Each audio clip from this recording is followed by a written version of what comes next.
Tagal lang ng babae niya.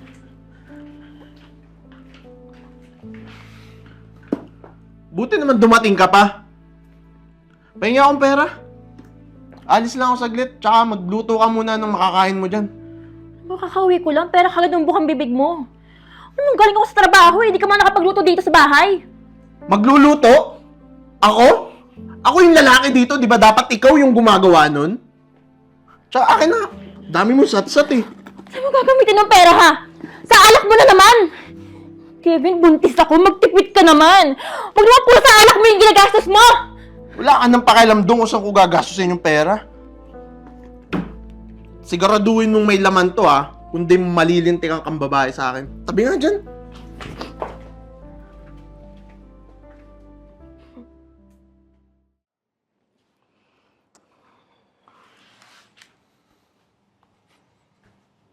Ay, mahal. Ba? Bango ng buhok mo, mahal ha. Ano ba? Kevin, buntis ako. Di pwede yung gusto mo. Tulog ka na lang dyan. Lasing ka na naman! Ba? Marunong ka nang tumanggi ngayon ha. Baka nakakalimutan mo, Rachel. Lalaki ako. May pangangailangan din ako. Dapat mong ibigay sa akin yun, Rachel. Ano ba sabi? Gusto mo? Tuwag ako yung magulang mo? Nang magpigil ka dyan? Talaga? Bahala ka sa buhay mo. Visit ka?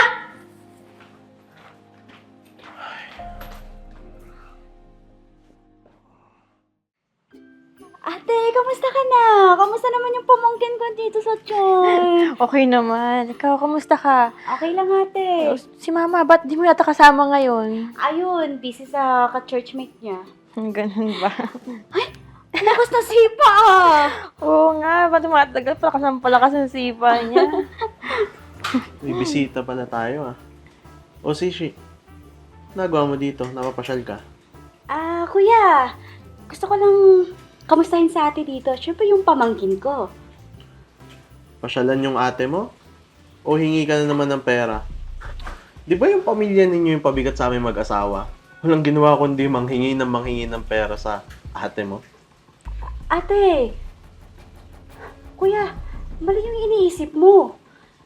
Gusto ko lang naman talagang kamustahin yung ate ko dito kasi next month manganganak na siya. Ate, mukhang hindi naman yata ako welcome dito eh. Alis na nga ako dito. Babalik na lang ako next month. Sige, ingat ka. Pasensya na.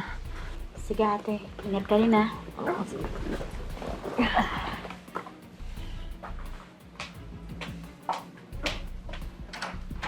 Bakit mo naman ganun kausapin ng kapatid ko? Ha? Totoo naman, di ba? Pera lang yung pinupunta niyan dito. Ang pera, may trabaho yung tao. Ikaw nga ito hingi ng pera sa akin eh. Total, nag-uusap na lang din tayo tungkol sa pera. Pahing pera. Lalabas ako eh. Kailangan ko. Sige na. Pero, tumigil ka. Wala akong ibibigay sa'yo. Ba't ba marunong ka pa sa akin? Sinabi nang kailangan ko ng pera eh. Gusto mo ba malilintingan ka pa bago ka magbigay ng pera? Kevin, buntis ako. Intindihan mo naman yung anak natin oh. Pwede ba? Idadahilan mo na naman yung anak natin? Magbibigay ka ba o masasaktan ka pa? Wala akong ibibigay sa'yo kahit anong gawin mo sa akin.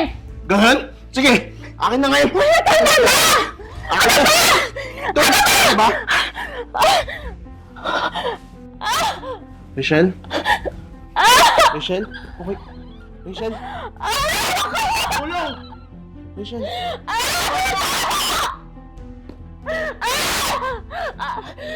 Teka, tatawag ako.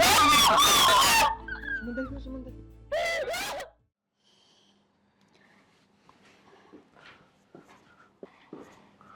Mahal? Anong ginagawa mo dito? Ang kapal naman ang mukha mo para magpakita dito. Muntik na malagay sa panganib ang buhay ng ate ko at ng pamangkin ko. Kaya pwede ba, umalis ka na? Kaysa ako pa mismo ang magpapadampot sa'yo sa mga pulis. Mahal, bigyan mo ba ako ng pagkakataon? Ayusin natin to. Sige na, please, magbabago ako. Hindi na. Umalis ka na. Sinabi ko na sa pamilya ko kung ano mga ginagawa mo sa akin. Tsaka, nakapag-desisyon na ako. Makikipaghiwalay na ako sa'yo. Dahil sa'yo, buti ka namin mangyari sa anak ko. Hindi ka namin kailangan. Ayoko na sa'yo. Alam mo, kasalanan nyo to eh. Kasalanan ng pamilya ninyo kaya na-stress yung asawa ko eh. Kaya siya nagkaganyan. Aba! Saan ka kumukuha ng lakas para pagsabihan ako ng ganyan? Ha? Pwede ba? Umalis ka na! Huwag ka na magpakita dito!